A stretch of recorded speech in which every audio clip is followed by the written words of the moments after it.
welcome to the Shine Show here at Launch TV every Friday. Yes!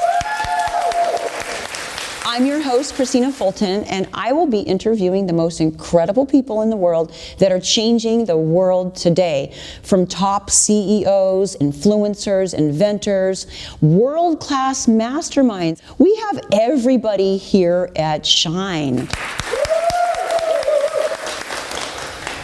We will be bringing you exclusive stories on how do they do it? Why do you need to know them? And what are they up to next? Yes!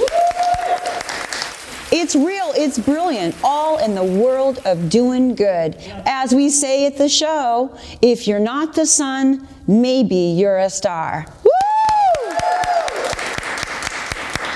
Okay, I am not in the room alone. I just wanted to introduce my host, who's here again for the second time, Andrew Mesa, and his lovely dog. Woo! We cannot forget CEO Freddie. He growled at you.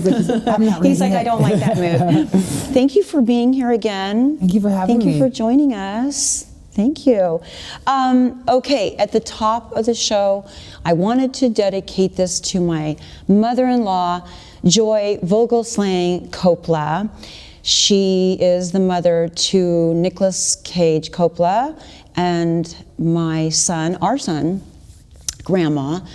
And I wanted to make sure that this episode went to her. She was a very talented woman. She graduated from UCLA.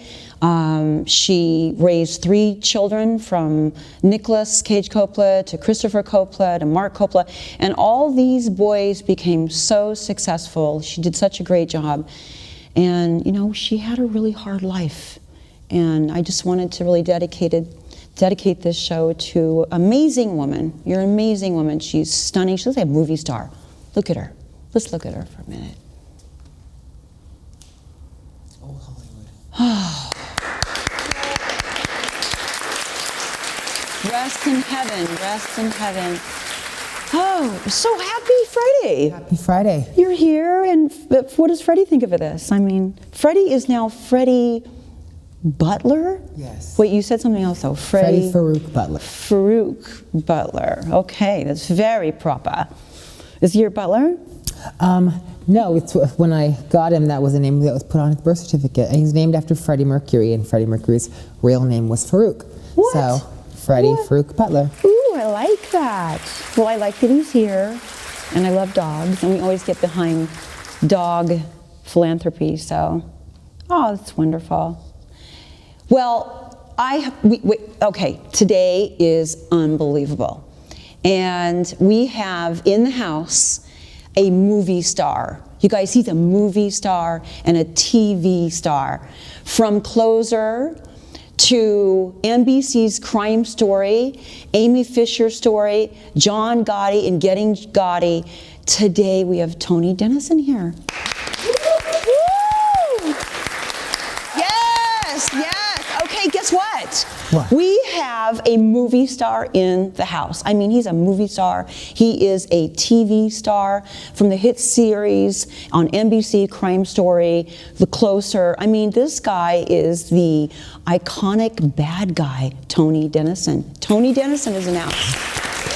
And we're going to get to him. I'm so happy. We did a movie together, and it's just, I mean, I'm just so happy he's here. Are you happy he's here? You're over the top. Such a long resume. He has impressive done resume. Impressive. Like, he's done hundreds of movies and TV shows, and he's got such a great way about him. Like, you really recognize that voice. So, okay, we cannot do it without our sponsors. So we want to always make sure we give you lots of love.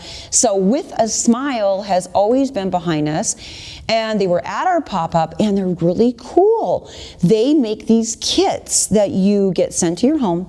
You make this potion, you pop them in, you make impressions, they send it off, and they bring you back these really cool impressions, these like little teeth you pop in, and you have a great smile. Oh, wow.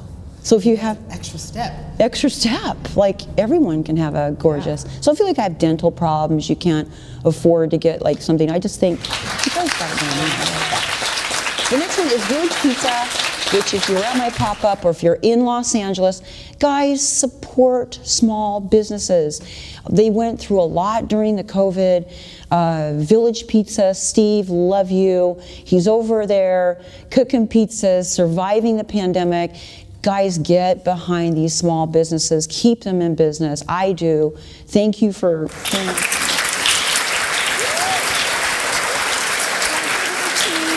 I love you guys so much, and you're awesome. Thank you, Launch TV.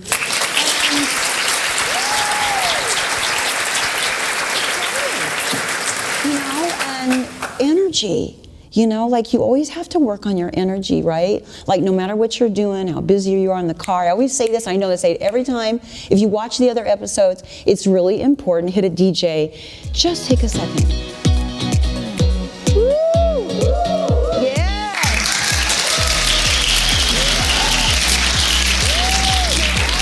You can't see them, they're dancing, they're so happy. Freddie's like he's loving it. So I do that because it is so good for you, no matter what you're doing. And if you get in that funk, you know, like at work, or you got pressure, you got bills, people are calling you, you're on the phone a lot, just take a second, you know, and just play some music, shake it off, and come back. What do you do for like stress relief, decompress? Like Taylor Swift said, shake it off. Shake it off, right? It feels good. Mm-hmm. Shake It Off Friday. Okay, we are ready for Pep Talk. Thank you. We're talking about mansplaining. Do you know what that is? Anybody know what that is? Yeah. Oh my God. And listen, I am an advocate for all of mankind. And I am supporting you, men, but I really do need, this is for the girls, so listen up, guys, okay? Men sometimes give too much advice, and not in a bad like way, but sometimes we have to do these disclaimers before we start talking to them. And I went on a date, and this happened to me last night. I went on a date, and this guy for 25 minutes was talking to me, and he told me his entire day. And then when I got to speak, he kept interrupting, he kept talking over me. And, you know, and started kind of like picking apart what he didn't know. And women, we kind of just don't like the mansplaining, meaning that we appreciate the advice, but like listen and then see what's going on first. Like, you know, again, feel that temperature in the room, right? Have you ever had the mansplaining? I'm not sure if I've had the mansplaining, but ladies, apologize. I may have been guilty of it in the past, but we're very aware of it now. Yeah, that's good. Always make sure you're aware of it. Make changes, positive changes. You know, because women are really great entrepreneurs, and they're building businesses, and they're just crushing it out there. They're raising children. They're very big multitaskers, and men can be very linear, right? Which is amazing. Like we need that focus, and they teach us that. But sometimes they talk over us, right? Crystal's out there. And they talk over us, and they sort of don't let us have, you know, don't listen. So don't mansplain. We love you, but don't do that. That's a little pep talk. Just something. You know what's so cool about this show? We're going all over the world to find the most incredible stories, phenomenal people that have really, you know, their vision. Like I really want to tap into their vision. They're all enrolled in what they're doing. How do you feel about that? Isn't that awesome? We're educating people on a wide array of things, and that's amazing. It really is, you know. There's so many people out there. I mean, I want this show to not always, I want to dig deep, even though we're putting a lot of really big people on here. I just want to get into the trenches and bring stories out of people that you don't know. Like, who's behind Chipotle, or who's behind Jamba Juice? Like, who are those people, you know? So we're going to have them in this room. So anyway, awesome. Yes. We're out there digging and finding. Okay, we're going to be right back with the ever so talented, I mean, this guy, again, I keep saying movie star, Tony Denison.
To Shine Show here at Launch TV, and as I promised you, I am here with award-winning movie star, TV star from NBC's hit story, Crime Story, Tony Denison.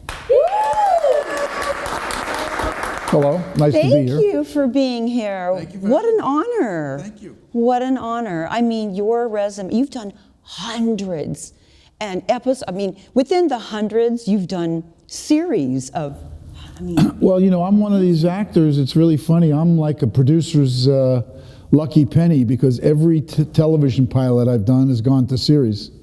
So I think my record is like I'm 9 for 9. Though, in all fairness, Crime Story was already a pilot at plus 13. And when I did Playmakers, the football series, that pilot was already a pickup with episodes. But all the other ones got picked up, you know, just from the pilot. So, and that they didn't all run. No, I'm so. It's Major Crimes and Closer, they ran, you know, forever. Yeah. But some of them ran 2 years, some 6 months, you know, whatever. wow.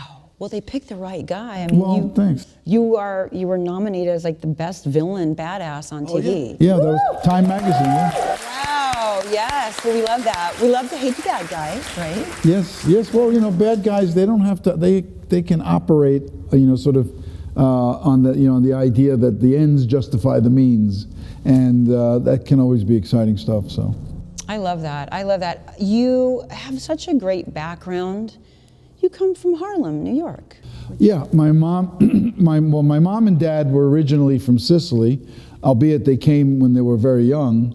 And I was born in Harlem, 107th Street and 3rd Avenue. But I was actually born in a hospital.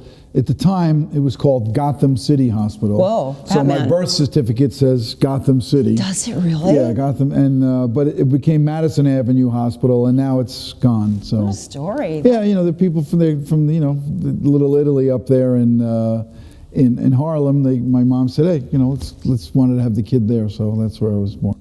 And you have a background in theater. Tell us a little Theater, bit yeah, how a lot it of all. them. We all want to know how it started, right? Yes. Tell us. Well, I mean, I've done a lot of things. I used to be this kind of guy who was, you know, that expression, I was a jack of all trades and a master of none.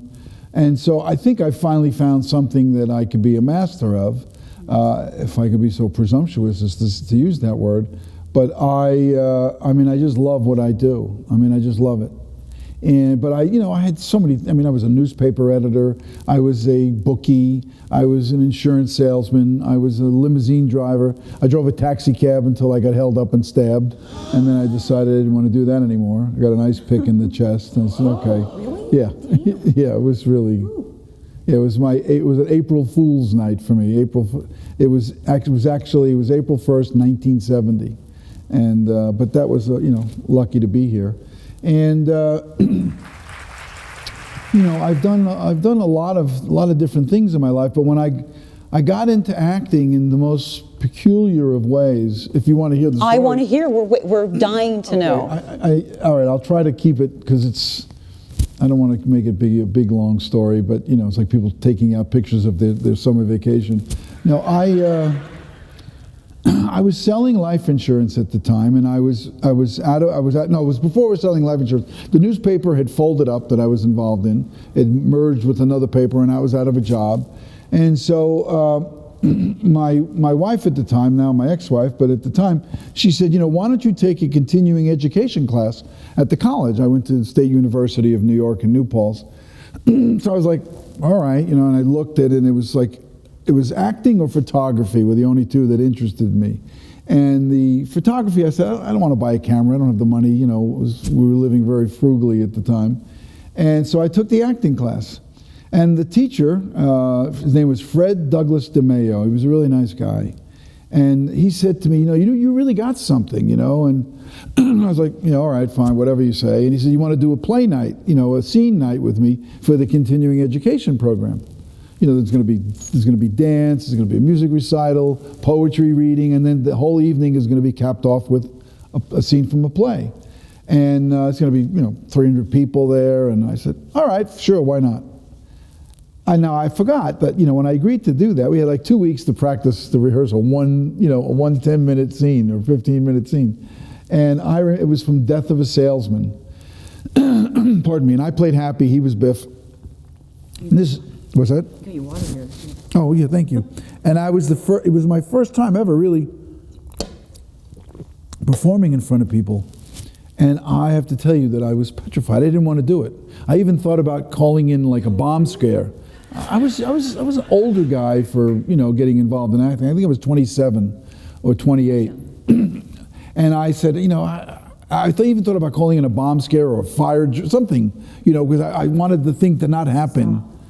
And I was sitting in, and that expression they say where you're talking to yourself, you're beside yourself. Yeah. I'm looking at myself in the mirror of the dressing room, and as I'm talking, the reflection is not, the lips aren't moving. My lips are, it was kind of like I was that scared. Wow. And it was just going, no. So they called me up, I got up on the stage, and I remember I walked down stage left, and I have to say the first line.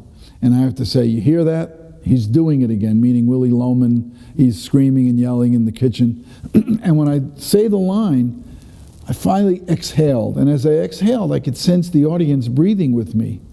And then I remember I looked over at him, he had a line, and then I had another line. And at that point, I said to myself, this is what I want to do for the rest of my life. You had the bug. And that was it. And then I just, made this move, that move, found myself in New York producing a play of my, on my own, and borrowing money from people, promising them that they're going to make money, and they did. Yeah. But then you I just were like a starving actor. The story when people think entrepreneurial kind of guy. I had like I had a construction company. That's how I paid my way through school. I mean, my parents couldn't afford college. Yeah. So, and I broke my back, but I knew how to make money. I knew how to survive. And so next thing I know, I found myself living back in New York City and pursuing this thing full time. A couple of detours along the way. And how did you make it out here to do your big break, like you were saying, Aaron Spelling break? This was like the kind of things that you read about and you think, no, that really can't happen. That didn't happen. And it did. I mean, I had not one foot of footage to show anybody. Mm-hmm. I had been doing some soap opera stuff, but I was never a regular on a soap. I was like under 5, sometimes extra work, whatever I could do to pay bills. And my acting coach, God rest her soul, Julie Bravasso, she played John Travolta's mom in Saturday Night Fever. Oh, yeah. She was wonderful. She was like a tempest in a teapot. But anyway, I was studying with her, and I was really, learning. I was like finally like figuring this thing out. I had done some theater, but this was finally, I had a teacher who I could really connect with. And one day, I wasn't going to go to class. It was just a scene. It wasn't even a scene night. It was just an improv night. And I said, no, I'm going to go home. I'm tired. I worked all day. And then I thought, no, got to go to class. I went to class, and I walked in, and she says to me, how come you didn't go see Bonnie Timmerman like I told you? And I was like, Bonnie Timmerman, who was casting Miami Vice at the time. And I was like, well, and I'm saying, you didn't tell me. She goes, yes, I did. And I said, okay. I said, I'm sorry, I forgot. But she didn't tell me. Believe me, you wouldn't forget somebody like Bonnie Timmerman. Such a cheerleader. So she gave me her number and said, call her tomorrow. I told her all about you, because Bonnie was having a tough time finding Italian guys for this one particular role on Crime Story, the role of Ray Luca. And so I called up Bonnie. I went in the next day. I read for her, and I still have a copy of that audition. Yeah. She sent it to me, Bonnie, after, and I remember I was like, okay, and I just thought that nothing was going to happen from it. I just thought that I was going to finally get something on Miami Vice at the time, that was the badge of honor, is the actors in New York, oh, you're on Miami Vice, ooh, wow, that kind of stuff. And the next day I get a call, they're flying me to Los Angeles, first time in my life. I fly out to Los Angeles, I meet, Michael Mann, who made my life, he made my life. And I meet Michael Mann, and I read a little bit for him. And then later that night, they canceled it because they realized I was really tired. So they put it to Saturday morning, which they don't ever do. So I had a Saturday morning audition for the network. And that's where I met Brandon Tartikoff, who became a really close friend, God rest his soul. I was friends with Brandon for years. Brandon Tartikoff and a whole bunch of other guys from NBC. And, Warren Littlefield and... just you name it. Just the big boys. Yeah, once you get in Michael Mann, they were all there. And I read for them, and then after the audition, they said, "You got it." Right there in the What did you do? You must have. I was like, I couldn't stand up. I went to stand up, and my legs buckled, and I fell. And I was like. And then they flew me back to. Michael wanted to fly me right to Chicago, and his assistant said, "No, Michael, maybe you should go home first. And then fly from there to Chicago. You don't need him until Sunday." So this was Saturday. So next thing I know, I'm flying back to New York, and to this day, I don't remember that plane ride. I just don't remember the plane ride. I was and then the next day, Sunday, I'm on my way to Chicago. I met Dennis Farina, God rest his soul, great guy. And John Polito also passed on. He became like a family friend, Johnny Polito. And I met all the guys, David Caruso, Stephen Lang, Bill Smitrovich, Billy Campbell, Paul all the biggies. All these guys, Paul Ryan. And I met all these guys, and then 5 days later, I'm on the set working. And my whole life went it changed. And, so when people say it can't happen, it can. It can. And when you get, you got with a network like NBC, the big boys. Yeah. Yeah, once they love you, you're like family. I didn't even have an agent, really. The agent that I was working with at the time in New York, it was sort of freelancing with this guy, and but it was Julie Bravasso, who really thought I had something. She really liked my work enough to recommend me to Bonnie Timmerman, who was one of the biggest casting people in New York at the time. And Bonnie Timmerman, she took a chance with me. I was unknown. Unbelievable. I had no footage I love to say, this story. I saw you on that, or nothing. All I was theater. Did a lot Tell of me, theater. your parents must have been so. Oh, my mom and dad, they were. Well, you are. They were, my mom. They were just. My dad was a truck driver, and my mom was a seamstress. So for this happening to their son, it's like, are you kidding? So America is the land of milk and honey. You know what I mean? It really is, and you had a lot of people behind you rooting for you. Yeah. A lot of cheerleaders. Yes, thanks. I did. We're going to come right back after this commercial break. More with Tony Denison. Woo!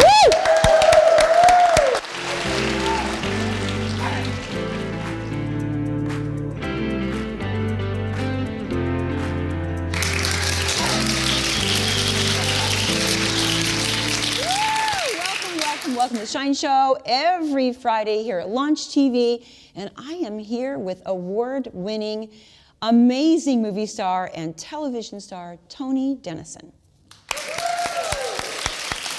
Woo!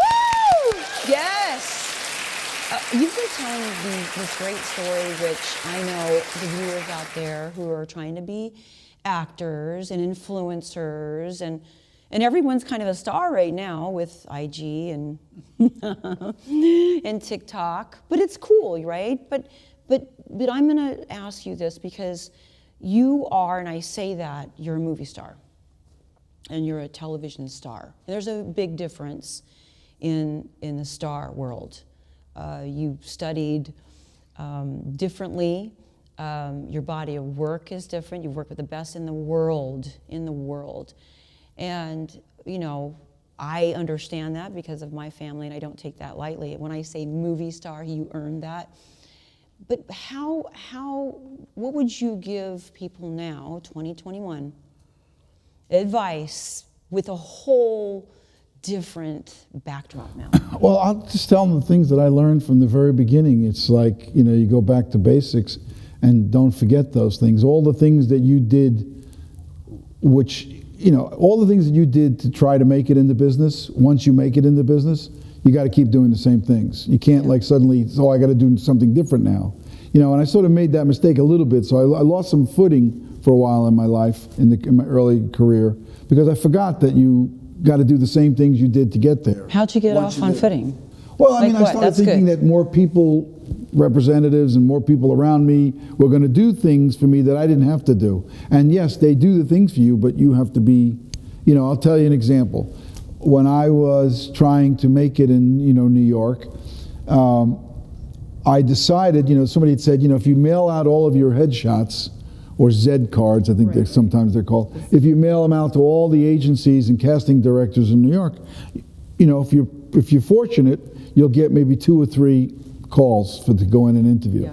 So then I thought, well, if I go to every single agency and every single casting director and I slide my photo under the door, instead of putting it in an envelope, when they bend down to pick it up to throw it away, they have to at least look at it before they throw it away. Because if you send it in an envelope, they probably get envelope, you know, and they throw probably a whole bunch of envelopes away or go through them real fast. Like you're in their face. So I got like 25 calls after I did that. But I mean, Manhattan, you know, that's a lot of doors, man. That was expensive headshot. But it's like, you know, I went up and the teens, then the 20s and the 30s and the 40s, all the way up to the 90s, you know, and I got like 25, you know, agents and people to deal with. Got a commercial, you know, Steve Horn for Stroh's beer.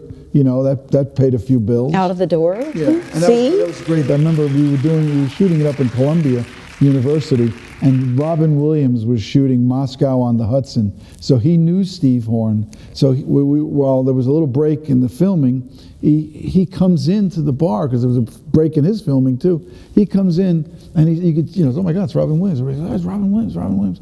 You know, and then he like picks up a bottle of Stroh beer, and the next thing you know, off the top of his head, he does about 10 to 15 minutes of just free flow improvising. The place, we were, I mean, literally screaming with laughter. And then he put the bottle down and he's very shy. He's like, goodbye, and he leaves.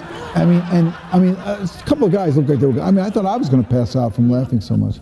But I mean, you know, so what would you do then? So now we can't go to the door; we get arrested, or like, no, you can do that still in New York. Who knows when the other right. side? But what could you do in LA? You're not knocking on; they're just sliding under the door. So you can do it in LA too, I suppose. You got to drive around a lot, you know. Okay. But, okay, that's cool. But that's the one thing that I would say that you can do. And the other thing is the more immediate things that you can do. And this may seem like not significant, but it is. It's very significant. You have to realize that even though you might be a particular type, okay, there's nobody in the world like you. You are as different than the other guy as your fingerprints. Everybody's fingerprints are different. You know, so you might be, oh, they're looking for brunette girls, right. You know, like 5'5" and whatever, you know, or they're looking for black actors, or they're looking for, you know, Italian types or whatever. It doesn't matter. There is nobody like you. Oh, I love that. Okay, and the other thing that you have to remember, is that they're looking for somebody.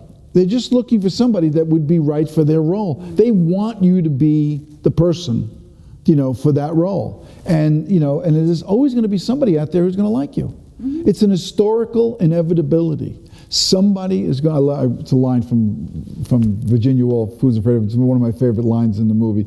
It's an historical inevitability that somebody's going to like you. Some director, some producer, some cast, somebody's going to say, something about that man or that woman I like. And it's going to be like, huh? Okay. You know?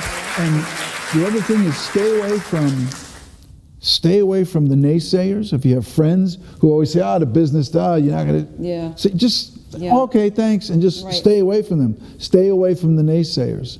Because, you know, it doesn't serve you. It just doesn't. And doesn't mean that they're mean-spirited, or maybe they had a lot of disappointments and they just want to talk about how bad things are. And it's tough to not go there. I understand that. I love your But just stay away from the naysayers, you know.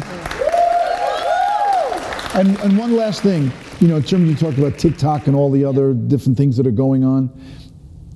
The camera does not know who's going to be viewing whatever it's filming or shooting or digitizing or whatever words you want. It doesn't know. So it behooves you to bring to that lens, if it's the back of a iPhone or a Samsung phone, or it's this camera, or it's a 35 millimeter camera, or it's whatever. The camera does not know who's going to see it. So it's up to you. It's your responsibility to bring your thing to that lens, and then worry about what happens after. So interesting, because when I beat out 300 girls for The Doors, with Nico. 300. And Oliver, when I got the movie, Oliver Stone was like, I was nervous. I had Meg Ryan, Val Kilmer, like the best of Hollywood. Yeah. And he was like, get in there and make your way, make your way into the film and take over. He liked it. Take over the scene. He wants you to take over the scene. Yeah. No, he's a very good director. Great director. Yeah. What do you do to prepare for a role? What are some things you do that you can share? Well, like I said, I've had so many different life experiences. So I'm not a method actor. I joke and call it methadone. I'm not a methadone actor. But but the thing is, I'm not method in that sense. But if I need to do some pre-exploring, I'm fine. I'll do it. Yeah. But the only thing I've not ever been is a doctor. So I don't know if I have to play a doctor sometime. I don't think anybody's going to let me into they're not going to let me into an operating room to observe them operating on somebody. But you watch what went before you. There's so many things for you to watch. But again, it really just becomes a question of the import. Like there's so many different acting is listening.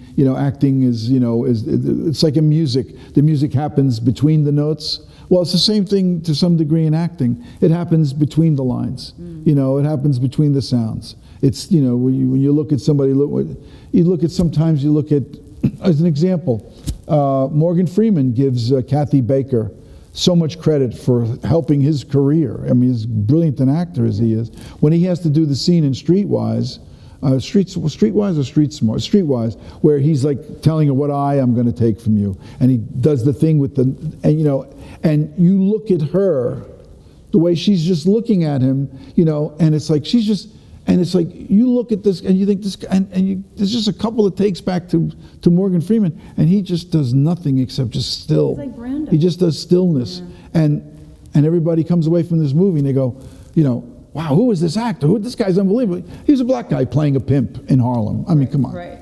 I mean, but he was brilliant. Brilliant. And then all of a sudden, because what was he doing before that? He was the mailman on the electric company. Hi, boys. Today we're going to do the letter B. B for big, B for black, B for, whatever. And so he got this big break in that one movie that nobody went to see, really. Yeah.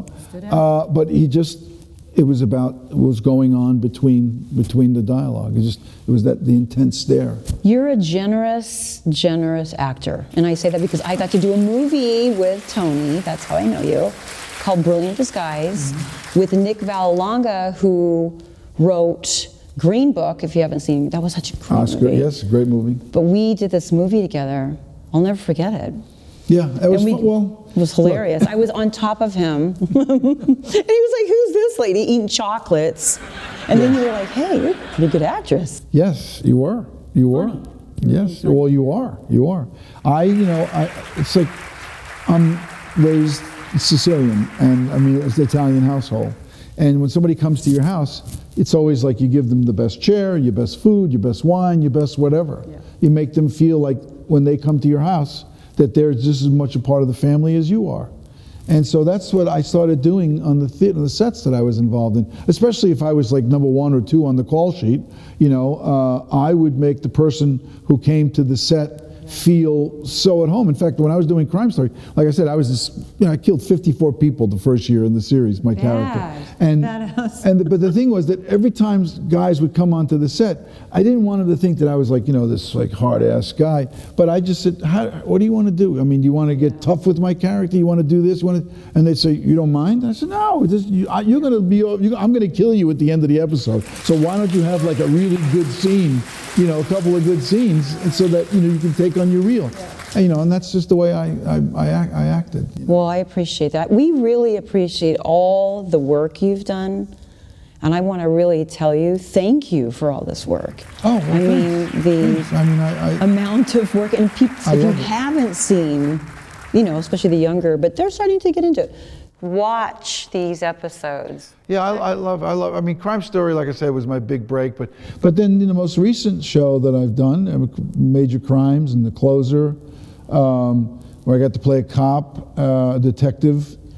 Which is funny. David Burke, who wrote one of the writers in the original pilot of Crime Story, and then also did Wiseguy when I filled in for Ken Wall. He says, isn't it funny that you're on that show? Unfortunately, the show finally ended after 14 years.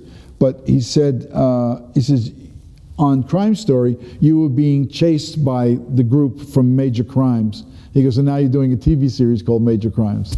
So, but again, it was great. Mary McDonnell, I got to work with Mary McDonnell, 2-time Oscar nominee, and Kira Sedgwick on The Closer. She was wonderful. Kira, the thing that was really cool about Kira was that she liked to play around, when in a scene. And I remember one time, I was going to do this thing where we both came out from under the table, and although albeit it's a serious show, but there sometimes there's this humor in real life, and I was going to do this thing where I was going to hit my head on the top of the table and come up, and and I said, I don't know if I should do it. She goes, well, if you're not going to do it, I'm going to do it. And then she did it, and she said, and I was like, she got a little laugh on the set from it, that. But she was great that way. But we had a lot of a lot of times our characters would butt heads, and it was great. And then our characters became really tight, and she was wonderful to work with. But certainly so was G.W. Bailey. He was great to work with. We were like, Tony, you have so many stories. Yeah, so many stories. We were a great combo. We're going to come back with more of these stories. I mean, I could be here all night. Woo!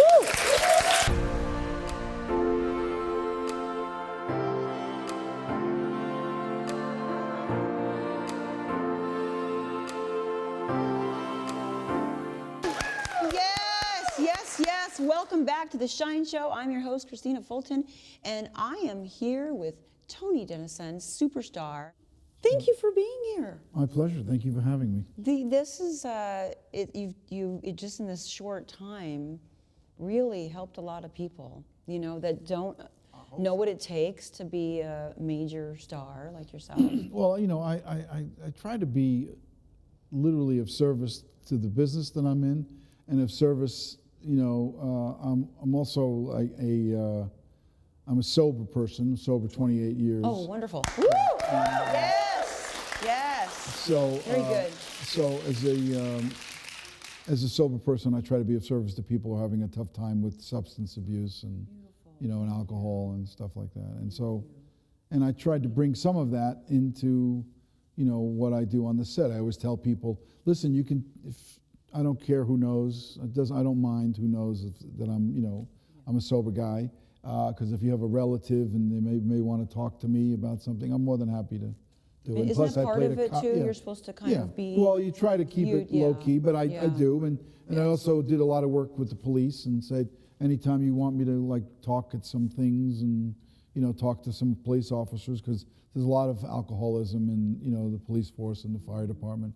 I mean, you think about what those guys have to go through every day. My God. Yeah. Are you ready for Hero Up? Yeah. Sure. On that note? Okay, so every week we do a little thing called, ready everybody? Hero Up!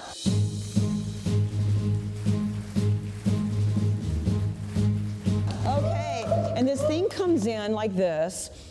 Okay, take this wand. Look in your camera. Okay? If you had a superpower. Is this rock candy? No. Yeah. If you had a superpower, what would you do with it? Tell your world out here What would Tony Denison do with superpower? From Gotham Hospital. What would Tony Denison do with if I had a superpower? Oh, wow. If I had a superpower, one of the powers I think that I already have, I don't know if it's a superpower, but one of the powers I think I have, and I think I got it from my dad and my mom, is that I never talk down to people, and I never want people to feel inferior around me. And I try to be disarming to them, which is what my dad and mom were, even though, I mean, they weren't very educated, well-educated people, certainly as a truck driver and a seamstress. And so I try to be an equal to people. And in doing so, trying to be an equal to somebody, I can put them at ease. And I think, like one of the greatest things you can do in life is to have the superpower of empathy. Sympathy, oh, I feel sorry for you, or, like as if, like, like who do you think you are? But if you can have empathy where you can say to somebody, I understand what you're going through, and mean it, and they know you mean it. Like I sometimes say in sobriety, I say, you know that I know that you know that I know that you know. And that's what life's about. If I can be empathetic to people all the time and have them feel it and let them know that I understand, I think that's a reasonable superpower. That's a huge superpower. Woo! And said by you in your Sicilian, you know what I know. Yeah, you know that I know. That I know what you know.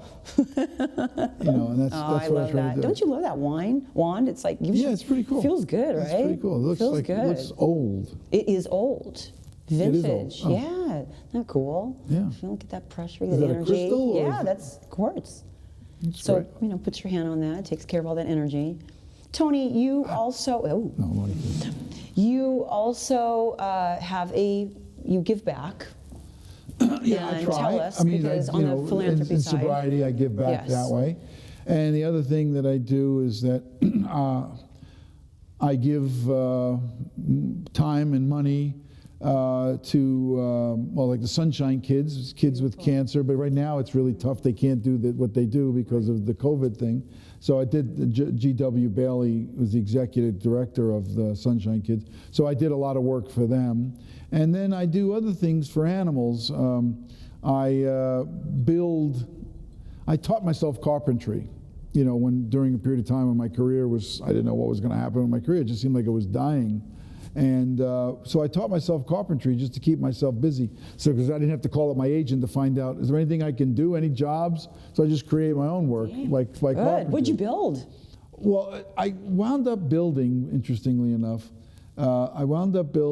these cat litter boxes and dog beds that, especially the litter boxes that would be lined with cedar inside so that you couldn't smell the cat litter because cedar is a natural, deodorant for that stuff.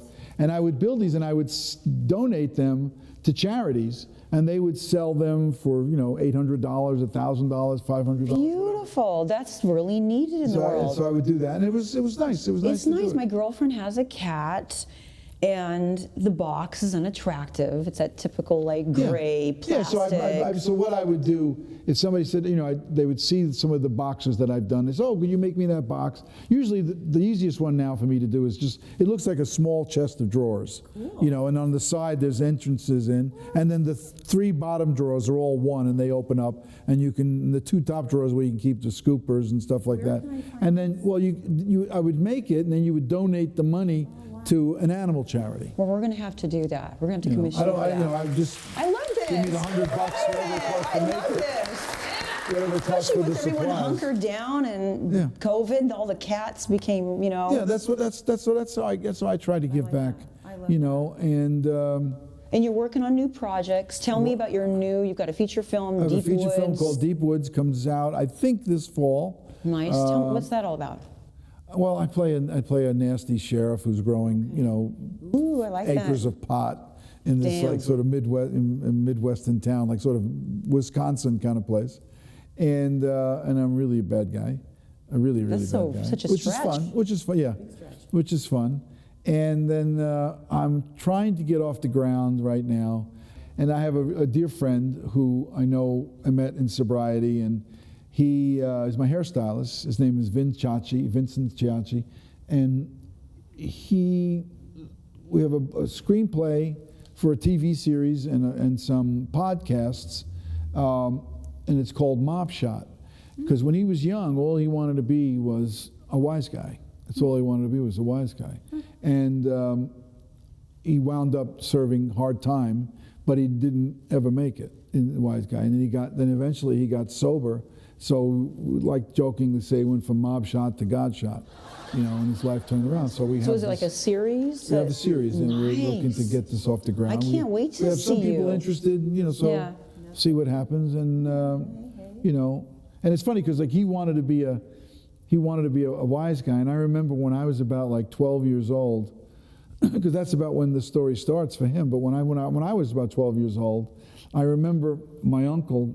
I was 14 or 15, and my Uncle Benny, my mother's youngest brother, had passed away, unexpectedly. And so at the funeral, there were all these, in the neighborhood in Harlem, there were all these guys, that knew my family when they lived there, and they came, and these were made guys, and they came to the wake.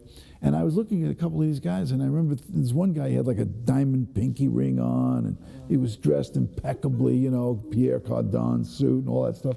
So I remember I said to my mom, I said, who is that guy? She goes, that's Jerry, whatever. And she said his last name, I don't remember it. And I was like, and she said, I said, the guy's like really cool, Mom. And he goes, oh, you don't believe me. You don't want anything to do with those guys. And I said, what are you talking about? I said, look at the way he's dressed. He looks really sharp. He goes, Anthony, if you want to live like him, you have to learn to sleep with one eye open and one eye closed. So Go, Mom. Yes, Mom. I'm here to tell you that night, when I went to bed, I tried to sleep with one eye open and one eye closed. You can't do it, obviously. But I remember I was in bed, I was like thinking, you were trying. I was like doing something like this, and and I thought, how the hell do you sleep with one eye open and one eye? But just real quick story about another story about my mom, because like I said, a lot of people in that neighborhood. But there's a famous restaurant up in Harlem. It's called Rayo's. Rayo's, of course. Yeah, and so he passed on, the owner. But the other brothers in the Rayo's, they were in that area. And I remember I hadn't been in that neighborhood in 40 years. And we were long gone from Harlem. And I remember I called my mom from the restaurant, and I said, Mom, you're never going to guess where I am. She says, where are you? I said, I'm in Rayo's. First words out of her mouth, are you okay? Are you in trouble? The ever-protective mama. Oh, that's a great story. Okay, you're writing a book. What would be the title of this book? I've been thinking about it all day. Yeah, I'm not going to say the title, because I have a friend who's going to help me with some, believe it or not, some merchandising because of the title. But I will say this, that throughout my 28 years of sobriety, a lot of people that I sponsor and that I have conversations with, they all just say, did you just make that up? And I'd say, yeah. And they say, well, you should put that in you should write a book. You should write a book. And so for at least the last 15 years, that's all I've heard. You should write a book. You should write a book. You should write a book. So finally, the other day I sat down and I thought, this would be a great title for the book, and this would be a great approach to it. And so I started writing it. And so, God willing, I'll be done sometime in the late fall, early winter. Good. And it's hard to write a book. Thank you for coming. This is my parting gift? No. Oh. We have to hero more people up. So. Oh, that's right. You have to hero more people. Yeah, tons of more people. Was that a good hero thing? That was a great hero. Thank you. Tony, thank you for supporting me. Oh, my pleasure. As a woman in great. business and a show like this, it's exciting to have you here and great stories. Thanks. And I hope we do a movie together. That would be fun. You can be the bad guy. I'll be the good guy. You'll rescue me. Let's get. We should do it. I have like so many scripts that I have so many scripts that that are like low budget kind of things that would be fun to do. Let's go. Now that when we're coming out of this deep whatever you would, I can't say deep freeze, but coming out of this, Felt like it. this sort of like this weird time, you know, Like a this pause. odd, yeah, A this big odd, pause. odd time in the world, not just Hollywood, but it's, you know, and I think people are going to be hungry to like just, you know, get on the boards and do things, Yeah, you know. I agree. Okay, know? we're going to have to call each other. Call Okay. Nick. He can direct it. All right, sure. Nick can direct. Nick can write Thank it. you Well, so Nick much. can like spruce up the scripts and he can direct it. Yes, he writes great. Yes, he does. Thank you. We love you. Thank you. Woo! Great stories. Okay, we will be back next week with Tipsy the bartender. Yes. Mr. John Sky. And thank you for joining this show, Shine, and keep shining on. Tell people to shine on.